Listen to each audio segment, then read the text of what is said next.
The true insurrectionists. The sonido of their grand pronouncements, that insurrectionist invasion, it is but a hollow drumbeat against the red earth, but resonant in their echo chambers. For the truth, woven into the very fabric of the suffering land and the enduring spirit, is this: they are the true insurrectionists, against the essential spirit of communal dignity. They tear down, not through overt violence, but through violence of the insidious weave of legal fictions, masks crafted from abstract norms and dispassionate logic. Betting on the inculcated nostalgia of law and order, drilled by the multiplicity SVU episodes, designed to hide the disabling of the people, and the massacre of human worth behind a veil of false assertion, of the privileged kind. Their law is a performance of power, a deliberate distortion of reality, that twists justice into a weapon against the vulnerable. But the inherent creativity of true jurisprudence, born of singularities and concrete situations, will not be silenced. It will make legal discourse stutter, revealing the bare, unforgiving truth of their calculated cruelty. They shriek of insurrectionist invasion, cloaking their cruel deeds in the shimmering garments of legality. But even in their own texts, the very stones of their doctrine betray them. Kelson, the meticulous cartographer of norms, speaks of the stark, unbridgeable chasm between is and ought.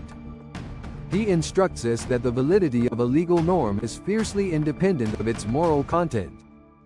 A judicial decision, even one that aligns not at all with a moral norm or a supposed norm of natural law, remains valid if its creation adheres to the prescribed genealogical precedent of legal process. To blur the boundary between positive law and morality, or politics, is to deprive the concept of law of any firm boundary, a confusion that serves only those who would subjectively justify or question its validity on moral or political grounds, under the pretense of objective legal cognition. Carl Schmitt, too, reveals this chilling detachment, noting that a system of legality can devolve into a formalism and functionalism without substance or reference points, allowing for actions, strictly legal, that are, in truth, a coup d'état. Such a system, in its unconditional, neutral functionalism, is indifferent to substantive values, even those it ostensibly protects. This value neutrality can be pushed to the extreme of system suicide, where anything passed is legal, without regard to content and political significance.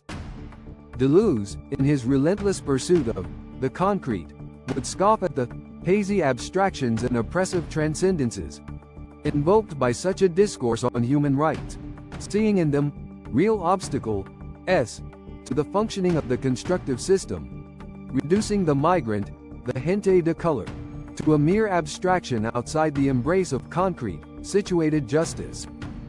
Don't be deceived by their claims to reason or truth. Kelson vehemently insists that a norm, being the meaning of an act of will, cannot be subject to the rules of logic. There is no logical inference from a general norm to an individual judicial decision, for discretion always exists. He rejects the very notion of a distinct, juristic logic. Their supposed truth is not the property of a factual statement, for legal norms are prescriptions, not descriptions, and are therefore neither true nor false.